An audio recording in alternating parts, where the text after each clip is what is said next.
উনি যখন politics join করছিলেন তখন আমরাই বলেছিলাম when the system fails be the system। উনি সত্যি সিস্টেম হয়ে গেছেন। This is coming from a mother. একজন মা যে জানে সন্তান হারানোর কষ্ট কি হয়, সে কি করে এটা বলতে পারে? একটা ফ্যামিলি তার 11 বছরের বাচ্চা হারিয়েছে, এই প্যারেন্টসদের কিরকম ফিল হয় সেটা থেকে তো উনিও গেছেন, ওনারও সেই জিনিসটা কেটেছে। তাহলে একটা 11 বছরের বাচ্চার ফ্যামিলি মানে কিসের মধ্যে থেকে যাচ্ছে? আমাদের কি যায় আসে? আমাদের জীবন কিছু আটকে আছে, পার হয়ে যাচ্ছে, দিন কেটে যাচ্ছে, কিন্তু লস কাদের হয়েছে? যার ফ্যামিলি থেকে যার বাচ্চাটা চলে গেছে। ভাই 11 বছরের বাচ্চা কোথায় ছিল? মানে এটা কি?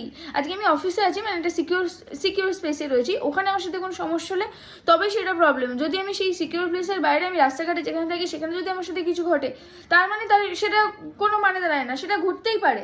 এটাই কি ব্যাপারটার মানে পলিটিক্স জয়েন করার পরে কি মনুষ্যত্ব, চিন্তাধারা সবকিছু মানুষের পাল্টে যায়? একজন মহিলা হিসাবে, একজন নির্যাতিতার মা হিসাবে মানুষ কি করে বলতে পারে কোথায় ছিল এর আলাদা?